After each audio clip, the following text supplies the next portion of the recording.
હાલો friends, આજે આપણે બનાવશું શક્કરિયામાંથી ફરાળી પેટીસ અને ચટણીની રેસીપી।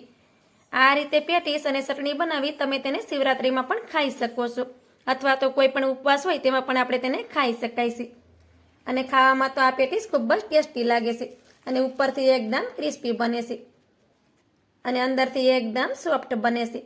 તો એકવાર ચોક્કસથી બનાવજો। તો ચાલો રેસીપી બનાવવાનું ચાલુ કરીએ। પેટીસ બનાવવા માટે આપણે 300 ગ્રામ શક્કરિયા લીધા છે। શક્કરિયાને આપણે પાણીથી સારી રીતે ધોઈ લીધા છે। પહેલાં તો આપણે શક્કરિયાની છાલને આ રીતે કાઢી લેવાની છે। તમારે વધારે પેટીસ બનાવવી હોય તો વધારે શક્કરિયા પણ તમે લઈ શકો।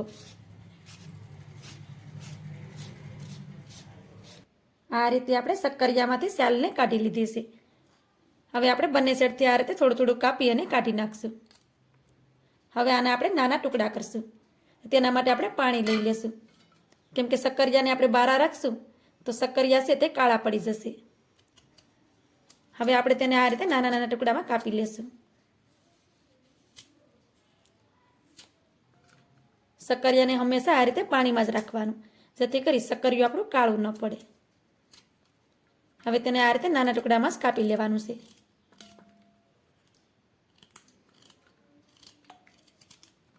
તમારે એના મોટા પીસીસ કરવા હોય તો પણ તમે કરી શકો,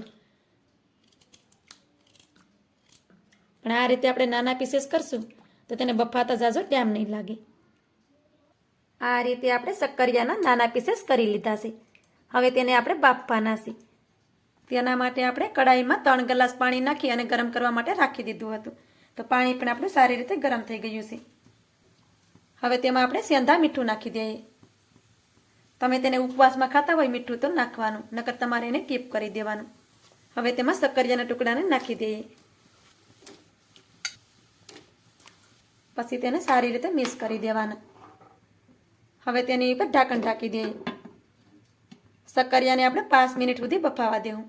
5 મિનિટમાં શક્કરિયાના પીસીસ છે તે સારી રીતે બફાઈ જશે। તમે જો એના શક્કરિયાના મોટા ટુકડા રાખ્યા હશે તો તેને 7 મિનિટ પણ લાગી શકે, અને આ રીતે નાના ટુકડા હશે તો તે 5 મિનિટમાં બફાઈ જશે। શક્કરિયા આપણા બફાઈ છે ત્યાં સુધી તેના માટે આપણે ફિલિંગ બનાવીને રેડી કરી લેશું। ફિલિંગ બનાવવા માટે આપણે 5 ચમચી ભરી અને આ રીતે ટોપરું આવે છે નારિયેળનું તે લીધું છે। તમારે તાજું નારિયેળ લેવું હોય તો પણ તમે લઈ શકો। તો તેને આપણે થાળીમાં નાખી દઈએ। 4 ચમચી ભરીને આપણે શેકેલી સિંગનો ભૂકો લીધો છે તો તેને પણ નાખી દઈએ। 1 ચમચી આપણે આદુ અને મરચાંની પેસ્ટ લીધી છે તો તેને પણ નાખી દઈએ। અડધી ચમચી જેટલી આપણે વરિયાળી નાખી દઈએ। અડધી ચમચી જેટલા આપણે સફેદ તલ નાખી દઈએ। થોડોક આપણે કાળા મરીનો પાવડર નાખી દઈએ। હવે તેમાં આપણે સેંધા મીઠું નાખી દઈએ। અડધી ચમચી ભરીને આપણે ખાંડ નાખી દઈએ। થોડાક આપણે લીલા ધાણા નાખી દઈએ। હવે તેમાં આપણે લીંબુનો રસ નાખી દઈએ। આમાંથી કોઈ પણ વસ્તુ તમે ઉપવાસમાં ન ખાતા હોય તો તેને તમારે કીપ કરી દેવાની। હવે બધી વસ્તુને સારી રીતે મિક્સ કરી દેવાની છે। તો આ રીતે આપણે બધી વસ્તુને મિક્સ કરી લીધી છે। તમે જોઈ શકો છો કે સારી રીતે તેનો આ રીતે ગોળો બની જાય છે। તો આ ફિલિંગ આપણું એકદમ પરફેક્ટ છે। હવે તેને આપણે સાઈડ પર રાખી દઈએ અને આપણે હવે શક્કરિયાને પણ જોઈ લેશું। શક્કરિયાને બફાતા આપણે 5 મિનિટ થઈ છે। 5 મિનિટ પછી ઢાંકણ ખોલી અને જોઈ લેવાનું, પછી તેને ચમચીમાં લઈ અને શેક કરી લેવાનું। તો આ રીતે તમે જોઈ શકો છો, કેમ કે આ બહુ ગરમ છે। આ રીતે તમે જોઈ શકો છો કે શક્કરિયા આપણે સારી રીતે બફાઈ ગયા છે। શક્કરિયાને બફાતા ઝાઝો ટાઈમ નથી લાગતો। 5 મિનિટમાં શક્કરિયા સારી રીતે બફાઈ જાય છે। ગેસની ફ્લેમને બંધ કરી દઈએ। હવે આપણે આ રીતનો ગવણો લેવાનો,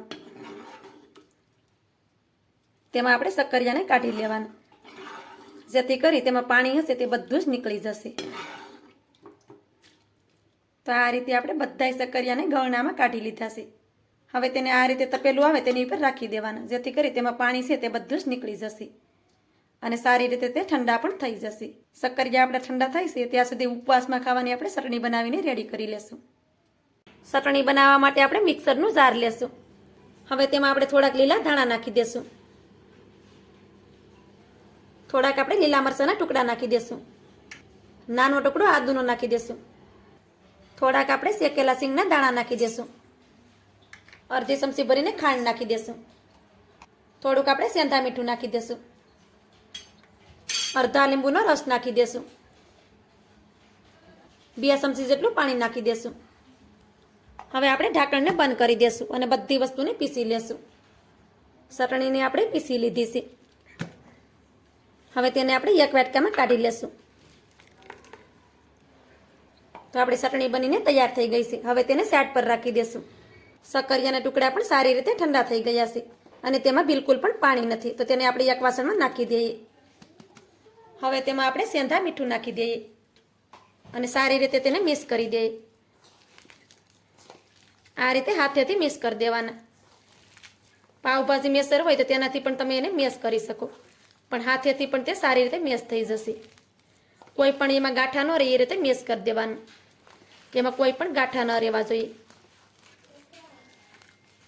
શક્કરિયાને આપણે સારી રીતે મિક્સ કરી દીધા છે અને તેમાં બિલકુલ પણ ગાંઠા નથી. હવે તેમાં અડધી ચમચી ભરી અને આદુ અને મરચાંની પેસ્ટ નાખી દઈએ. થોડાક લીલા ધાણા નાખી દઈએ. હવે તેમાં 3 ચમચી ભરી અને તપકીનો લોટ નાખી દઈએ, અથવા તો તેને આરારોટ પણ કહેતા હોય છે. આ લોટ આપણે ઉપવાસમાં ખાતા હોઈએ છીએ. કોઈ પણ કરિયાણાની દુકાને આ લોટ મળી જાય છે. હવે બધી વસ્તુને સારી રીતે મિક્સ કરી દઈએ. તેનાથી પેટીસ છે એ એકદમ ક્રિસ્પી બનશે. આ રીતે આપણે બધી વસ્તુને સારી રીતે મિક્સ કરી દીધી છે. તમને લાગે કે મિશ્રણ થોડું ઢીલું છે તો એમાં તમારે એકાદી ચમચી વધારે આરારોટ નાખી દેવાનું અને સારી રીતે મસળી લેવાનું. તો તમે જોઈ શકો છો. હવે તેમાંથી આપણે થોડું મિશ્રણ લઈ લઈએ. પછી તેને આ રીતે ગોળ ગોળ કરી લઈએ.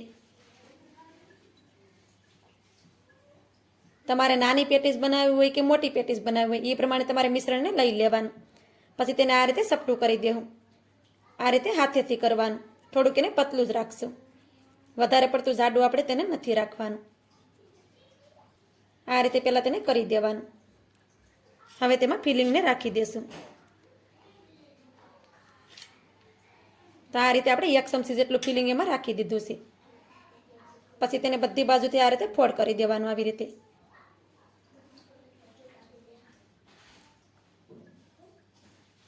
રીતે ફોલ્ડ થઈ જાય પછી તેને પાછું આ રીતે ગોળ ગોળ કરી દેવાનું.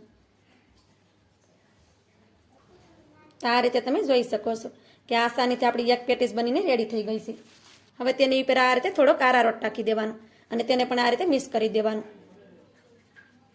જેથી કરી પેટીસ છે તે એકદમ ક્રિસ્પી બને અને આપણે તેને તળીએ તો પણ તે ખુલે નહીં. તો તમે જોઈ શકો છો કે આપણી એક પેટીસ બનીને રેડી થઈ ગઈ છે. હવે તેને થાળીમાં રાખતા જઈએ. હવે આપણે આ જ રીતે બધી પેટીસને બનાવી અને પહેલાં રેડી કરી લેશું. આ રીતે આપણે બધી પેટીસને બનાવીને રેડી કરી લીધી છે. હવે તેને આપણે તળવાની છે. તેલને પણ આપણે ગરમ કરવા માટે રાખી દીધું છે. તો આપણે હવે પેટીસને તળી લેશું. તેલ પણ આપણું સારી રીતે ગરમ થઈ ગયું છે. હવે આપણે તેમાં પેટીસને નાખી દઈએ. કડાઈમાં આપણે જેટલી પેટીસ સમાય એ પ્રમાણે પેટીસને આપણે કડાઈમાં નાખી દેવાની છે. તો આ રીતે આપણે 5 પેટીસને કડાઈમાં નાખી દીધી છે અને આ રીતે થોડી થોડી સેટી જ રાખવાની. પેટીસને આપણે બીજી સાઈડમાં પલટાવવાની ઉતાવળ નથી કરવાની. એક સાઈડમાં પેટીસ છે એ થોડીક એવી સડી જાય પછી તેને બીજી સાઈડમાં આપણે પલટાવી દેશું. પેટીસ આપણી એક સાઈડમાં થોડીક એવી સડી ગઈ છે પછી તેને આ રીતે બીજી સાઈડમાં પલટાવી દેવાની. આ પેટીસ છે તે બિલકુલ પણ તૂટશે નહીં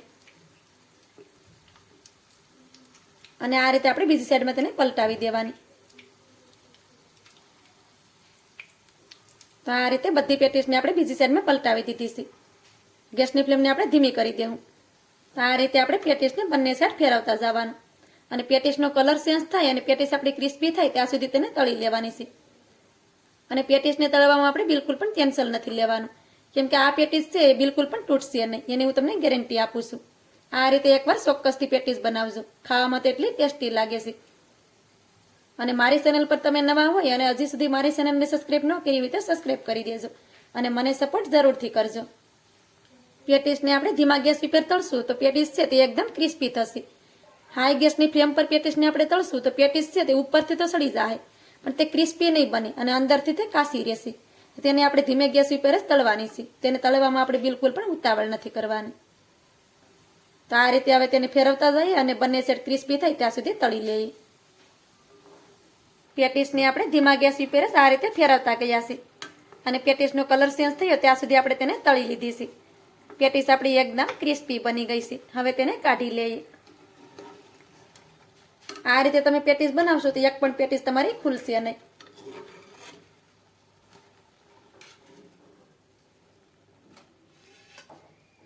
તો આ રીતે થોડુંક આપણે સ્ટેપ કરશું તો તેમાં તેલ હશે તે પણ નીકળી જશે. તો આ રીતે પેટીસને તમે જોઈ શકો છો કે આમાં બિલકુલ પણ તેલ રહેતું નથી. તો તેને આપણે એક ડીશમાં કાઢી લઈએ. હવે આપણે આ જ રીતે બધી પેટીસને તળી અને રેડી કરી લઈએ. આ રીતે આપણે બધી પેટીસને તળી અને રેડી કરી લીધી છે. હવે તેની સાથે ચટણીને પણ સર્વ કરી દઈએ. તો આ રીતે ફરાળી પેટીસ અને ચટણી તમે પણ ચોક્કસથી બનાવજો. તો મારી આજની રેસીપી તમને સારી લાગી હોય તો લાઇક કરી કોમેન્ટ કરી દેજો. ચેનલ પર નવા હોય તો ચેનલને સબસ્ક્રાઈબ કરવાનું ભૂલતા નહીં. તો મળીએ એક આવી જ નવી રેસીપીની સાથે. ત્યાં સુધી બધાને જય માતાજી.